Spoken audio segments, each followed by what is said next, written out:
Herra Bjarni, til hamingju með gullið. Takk fyrir það. Var einhver svona vendipunktur í leiknum sem þið fannst hafa tyllt þessu í ykkar átt?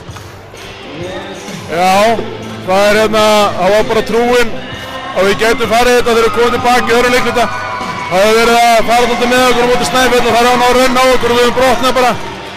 Og það er algjörlega út úr karakter og bara við komum rosalega sterkir tilbaka. Líli náttúrulega dró vagninn fyrir okkur í fyrri hálfleik og stóð sem við jafnvel í seinni hálfleik. Við fengum trúna, fengum stopp sem við þurftum að halda og náðum að jafnvel og komast yfir og þá sáum við bara stelpunum að trúin var til staðar og það var bara ákvöldu vendipunktur. Snæfell minnkar þetta niður í 2 stig þarna undir lokin. Hvernig voru töðunar að þér á þeim tíma? Já, það var bara stressandi náttúrulega. Þeir komu sér í leiki með sóknum rákustum. Eitthvað sem við töluðum ég og þú líka verið leik. Þeir fóru að frákasta rosalega vel og við vorum ekki nógu duttum doldið niður svona kannski spennustig en sem betur við komist þeir ekki nær og við settum niður stóra körfur og þannig að þetta var bara frábært. Byggameistari! Sorry. Henning Vanur að hjálpa þér svona í fötin?